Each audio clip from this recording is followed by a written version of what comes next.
नमस्कार साथियों, मेरा नाम है अनुषा और स्वागत है आपका द मॉडर्न सनातनी चैनल पर। देवशयनी एकादशी वर्ष में आने वाली 24 एकादशियों में से एक है।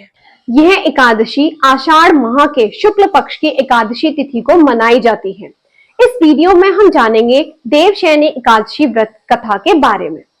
साथियों, इस दिन जगत के पालनहार भगवान विष्णु 4 माह के लिए क्षीर सागर में शयन करने के लिए चले जाते हैं और कार्तिक माह की शुक्ल पक्ष की एकादशी तिथि को जागृत होते हैं, जिसे देव उठनी एकादशी कहते हैं।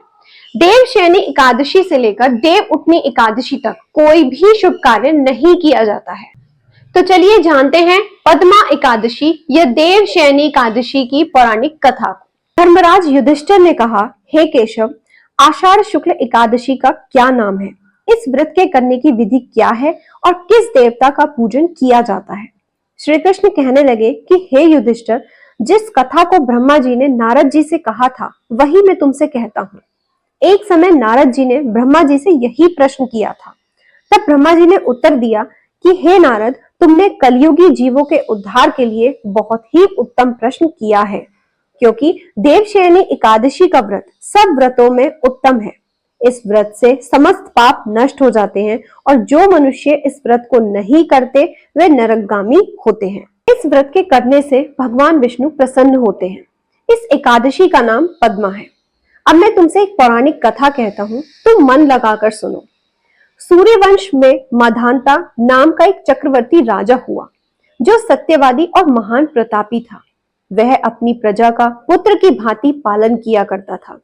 उसकी सारी प्रजा धन धान्य से भरपूर और सुखी थी। उसके राज्य में कभी अकाल नहीं पड़ता था। एक समय उस राजा के राज्य में 3 वर्ष तक वर्षा नहीं हुई और अकाल पड़ गया। प्रजा अन्न की कमी के कारण अत्यंत दुखी हो गई। अन्न के न होने से राज्य में यज्ञ आदि भी बंद हो गए। एक दिन प्रजा राजा के पास जाकर कहने लगी कि हे राजा, सारी प्रजा त्राही त्राही पुकार रही है, क्योंकि समस्त विश्व की सृष्टि का कारण वर्षा है। वर्षा के अभाव से अकाल पड़ गया है और अकाल से प्रजा मर रही है। इसलिए हे राजन, कोई ऐसा उपाय बताओ जिससे प्रजा का कष्ट दूर हो। राजा मधांता कहने लगे कि आप लोग ठीक कह रहे हैं, वर्षा से ही अन्न उत्पन्न होता है और आप लोग वर्षा न होने से अत्यंत दुखी हो गए हैं। मैं आप लोगों के दुखों को समझता हूँ। ऐसा कहकर राजा कुछ सेना साथ लेकर वन की तरफ चल दिया। वह अनेक ऋषियों के आश्रम में भ्रमण करता हुआ अंत में ब्रह्मा जी के पुत्र अंगिरा ऋषि के आश्रम में पहुंचा। वहां राजा ने घोड़े से उतरकर अंगिरा ऋषि को प्रणाम किया।